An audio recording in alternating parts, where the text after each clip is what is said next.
Hello everyone and welcome back. Last video में हम लोगों ने बर्थ कंट्रोल मेथड्स के बारे में बात की थी। आई होप आप लोगों ने वीडियो देखी होगी, शेयर की होगी और आप लोगों को अच्छी लगी होगी। तो आज की वीडियो में हम बात करने वाले हैं, जैसे कि आप देख सकते हो, सेक्सुअली ट्रांसमिटेड डिजीजेस के बारे में, जिन्हें एसटीडी के नाम से भी जाना जाता है। तो ये भी एक बहुत इंपॉर्टेंट टॉपिक है, how do organisms reproduce unit के अंदर। और ये आई होप लास्ट वीडियो होगा आई थिंक, या इसके बाद मैं कुछ डिफरेंसेस करवाऊंगी आप लोगों को। तो ये लास्ट टॉपिक है आपके यूनिट का, इसके बारे में आज हम लोग डिटेल में डिस्कस करेंगे। तो सेक्सुअली ट्रांसमिटेड डिजीजेस क्या होती हैं, नाम में ही मतलब हमेशा छुपा रहता है, जैसे कि मैं आपको अपनी हर वीडियो में बताती हूँ।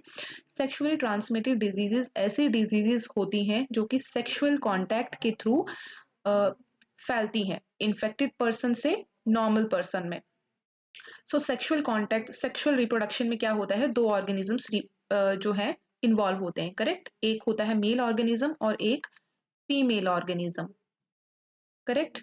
अगर मेल जो है वो किसी सेक्सुअली ट्रांसमिटेड डिजीज से इन्फेक्टेड है, अगर मेल जो है वो किसी ऐसी बीमारी से इन्फेक्टेड है जो कि सेक्सुअल रूट से फैलती है, तो क्या होगा, ये जो फीमेल है उसमें भी ये इन्फेक्शन ट्रांसफर हो जाएगा। और उसी तरीके से अगर फीमेल किसी एसटीडी से इन्फेक्टेड है, तो फीमेल से मेल में वो डिजीज जो है वो ट्रांसफर हो जाएगी, ट्रांसमिट हो जाएगी। हम इससे पहले हम लोगों ने छोटी क्लासेस में communicable diseases and non communicable diseases के बारे में पढ़ा हुआ है। नॉन कम्युनिकेबल डिजीजेस ऐसे डिजीजेस होती हैं जो कि फिजिकल कांटेक्ट से एक दूसरे ऑर्गेनिजम्स में नहीं फैलती हैं। दूसरी तरफ जो कम्युनिकेबल डिजीजेस होती हैं वो कौन सी होती हैं, जो कि फिजिकल कांटेक्ट से फैलती हैं। ये नहीं बोल सकते कि सिर्फ फिजिकल कांटेक्ट से फैलती हैं, बट यहाँ पे सेक्सुअली ट्रांसमिटेड डिजीजेस जो हैं वो सेक्सुअल कांटेक्ट से ही फैलती हैं। तो सेक्सुअली ट्रांसमिटेड डिजीजेस जो हैं, ये दो लोगों के बीच में जब सेक्सुअल कांटेक्ट होता है उससे ये फैलती हैं। जो most commonly sexually transmitted diseases हैं वो है एड्स, गोनोरिया एंड सिफिलिस। एक एक करके हम इन्हें पढ़ेंगे अच्छे से। एड्स के बारे में आप लोगों ने बहुत सुना होगा। एड्स के बारे में तो लगभग हर किसी ने सुना होता है। एड्स जो है ये एक वायरल डिजीज है, यानी कि ये एक वायरस से होने वाली डिजीज है। It is caused by human immuno deficiency virus, HIV. HIV एक वायरस है जो कि एड्स का कॉजेटिव एजेंट है, यानी कि एड्स को कॉज करता है। अगर हम इसके स्ट्रक्चर की बात करें तो आजकल तो आप लोगों ने कोविड का स्ट्रक्चर काफी हर किसी ने देखा ही हुआ है, उसी के जैसा इसका भी स्ट्रक्चर होता है। कुछ इस तरीके से इसके ऊपर भी बहुत सारी स्पाइक प्रोटीन्स जो है वो प्रेजेंट रहती हैं। तो इस तरीके का कुछ एचआईवी का स्ट्रक्चर होता है, ह्यूमन इम्यूनो डेफिशिएंसी सिंड्रोम हम इसको बोलते हैं। एड्स का मैंने यहाँ पे लिखा नहीं है, मैं आपको बता देती हूँ। एड्स का मतलब होता है एक्वायर्ड इम्यूनो डेफिशिएंसी सिंड्रोम।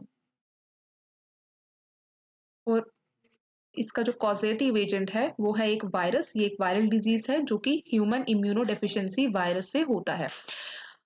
अब ये जो ह्यूमन इम्यूनो डेफिशिएंसी वायरस है, ये क्या करता है, ये क्या करता है, ह्यूमंस के इम्यून सिस्टम को डैमेज करता है। हमारे इम्यून सिस्टम को ये डैमेज करता है। इम्यून सिस्टम हमारी बॉडी का ऐसा सिस्टम होता है जो कि बीमारियों से लड़ने में हमारी हेल्प करता है, जो कि डिजीजेस से लड़ने में हमारी हेल्प करता है।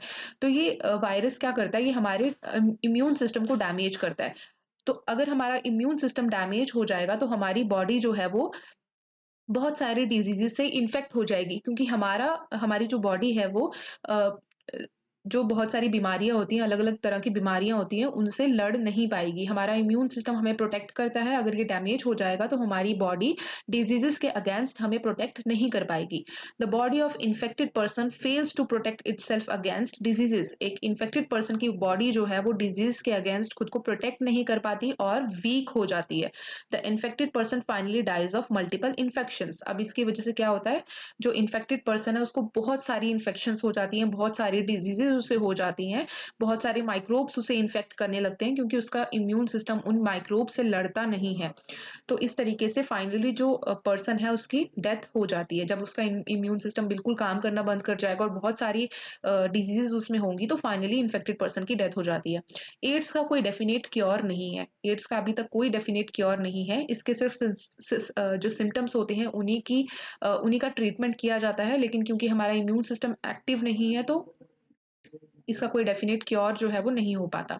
Prevention is the only cure, तो इसका जो प्रिवेंशन है वो इकलौता क्योर है इस डिज़ीज़ का।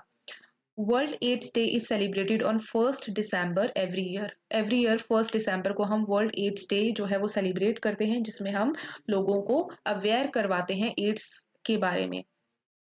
एक और चीज़ मैं यहाँ पे ऐड करूँगी, एड्स जो है इसे हम कैसे ऐसे कैसे प्रिवेंट कर सकते हैं? बाय यूजिंग, बाय हैविंग, हम कह सकते हैं by having safe sexual contact. Safe sexual contact कैसे होगा? By using barrier methods of birth control. Correct, हमने लास्ट वीडियो में पढ़ा था ना बैरियर मेथड के बारे में। तो बैरियर मेथड्स को यूज करके, यानी कि यूज ऑफ कॉन्डम्स एंड डायाफ्रेगम्स। तो कॉन्डम्स एंड डायाफ्रेगम्स को यूज करके हम लोग क्या कर सकते हैं? एड्स को प्रिवेंट कर सकते हैं। अब हम बात करेंगे गोनोरिया के बारे में। गोनोरिया जो है ये भी एक सेक्सुअली ट्रांसमिटेड डिजीज है। इसका कॉजेटिव एजेंट एक बैक्टीरिया है जिसका नाम है नाइजीरिया गोनोरे। ये आप लोग देख सकते हो, ये इस बैक्टीरिया का फोटो मैंने बहुत सुंदर सा लगाया है यहाँ पे आप लोगों के देखने के लिए। तो ये बैक्टीरिया है जो कि गोनोरिया कॉज करता है। गोनोरिया क्या करता है? ये इन्फेक्ट करता है रिप्रोडक्टिव और यूरिनरी ट्रैक्ट की मेम्ब्रेन्स को, यानी कि हमारा जो रिप्रोडक्टिव ट्रैक्ट है उसकी जो वॉल्स होती हैं, और हमारा जो यूरिनरी ट्रैक्ट है, यानी कि यूरिन जिस ट्रैक्ट के थ्रू पास होता है उसकी जो वॉल्स होती हैं उनको ये इन्फेक्ट करता है।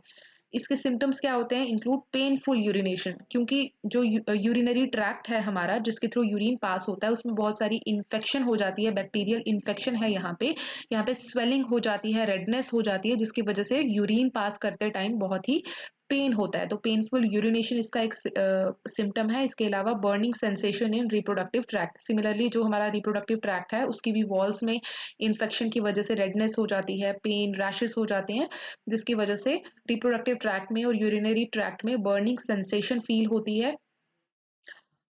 It can be cured by antibiotics. Gonorrhoea जो है ये क्योरेबल है, इसका क्योर होता है एंटीबायोटिक्स को यूज करके, गोनोरिया को प्रिवेंट किया जाता है। सिमिलरली गोनोरिया के को भी प्रिवेंट करने के लिए हम क्या कर सकते हैं? बैरियर मेथड यूज कर सकते हैं, यानी कि कॉन्डम्स एंड डायाफ्रेगम्स का यूज कर सकते हैं। तीसरी जो कॉमन डिजीज है उसका नाम है सिफिलिस। सिफिलिस भी एक बैक्टीरियल इन्फेक्शन है। ये किससे होती है? इसका भी पॉजिटिव एजेंट एक बैक्टीरिया है जिसका नाम है ट्रेपोनीमा पैलिडम। तो इसकी भी मैंने एक बहुत ही सुंदर सी खूबसूरत सी पिक्चर यहाँ पे लगाई हुई है। ये आप देख सकते हो, एक स्पाइरल शेप्ड बैक्टीरिया है, इस तरह का इसका शेप होता है। तो एक स्पाइरल शेप्ड बैक्टीरिया है। It is characterized by sores and rashes over genitals that may later spread to other parts of body also।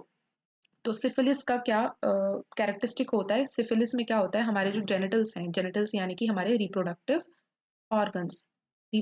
Organs के ऊपर सोर्स और रैशेस देखने को मिलते हैं। रिप्रोडक्टिव ऑर्गन्स के ऊपर सोर्स और रैशेस देखने को मिलती है। रैशेस यानी कि रेडनेस रेडनेस देखने को मिलती है। एक रेड कलर का एक रैश, एक जो है पैच जेनिटल्स के ऊपर देखने को मिलेगा।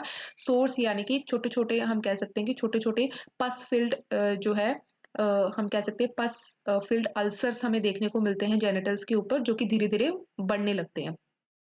तो ये इसके सिम्पटम्स होते हैं। ये जो सोर्स और रैशेज़ हैं धीरे-धीरे बॉडी के अदर पार्ट्स में, जैसे-जैसे इन्फेक्शन बढ़ती है बॉडी के अदर पार्ट्स में भी ये होना स्टार्ट हो जाते हैं।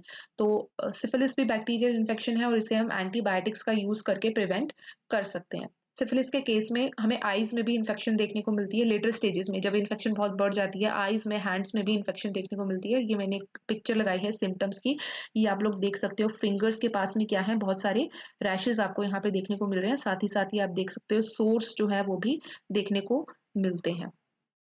तो ये थी 3 सेक्सुअली ट्रांसमिटेड डिजीजेस। आप आई होप आप लोगों को समझ में आई होंगी। STD can be prevented by using barrier contraceptives. Contraceptives क्या होते हैं? ऐसे मेथड्स जिनको यूज किया जाता है बर्थ कंट्रोल के लिए। तो बर्थ कंट्रोल के ये जो मेथड्स हमने लास्ट वीडियो में हम लोगों ने डिस्कस किए थे, हमने बैरियर मेथड पढ़ा था जहाँ पे हमने पढ़ा था यूज ऑफ कॉन्डम्स एंड डायाफ्रेगम्स। तो इनका यूज करके सेक्सुअली ट्रांसमिटेड डिजीजेस को रोका जा सकता है, क्योंकि क्या होता है जब हम इन मेथड्स को यूज करते हैं तो जो जेनिटल्स हैं उनके बीच में कोई डायरेक्ट कांटेक्ट नहीं होता, जिसकी वजह से जो माइक्रो ऑर्गेनिजम्स हैं जो कि ये डिजीजेस कॉज करते हैं, ये एक ऑर्गेनिज्म से दूसरे ऑर्गेनिज्म में क्या होते हैं? ट्रांसमिट नहीं होते हैं। तो इस तरीके से ये डिजीजेस जो हैं इन्हें प्रिवेंट किया जा सकता है। तो आज की वीडियो यहीं तक। आज हमने 3 सेक्सुअली ट्रांसमिटेड डिजीज़ेज़ के बारे में बात की, जो कि थी क्या-क्या? HIV, gonorrhoea and syphilis. तो आई होप आप लोगों को समझ में आया होगा। ये लास्ट वीडियो था। इसके बाद अगर आप लोगों को लगता है इस यूनिट में से कुछ रह गया है तो आप लोग मुझे कमेंट सेक्शन में बता सकते हो। मैं उस टॉपिक पे वीडियो ज़रूर बनाऊँगी। इसके बाद शायद मैं कुछ डिफरेंसेस जो हैं वो भी करवाऊँगी आपको, जो कि आपके एग्ज़ाम्स के लिए इम्पोर्टेंट हैं। एक ही मेजर डिफरेंस है, जो कि है सेक्सुअल और एसेक्सुअल रिप्रोडक्शन के बीच में। तो मिलते हैं नेक्स्ट वीडियो में।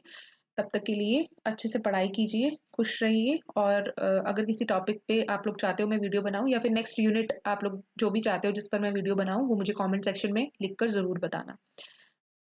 सो thank you for watching. I will take your leave now.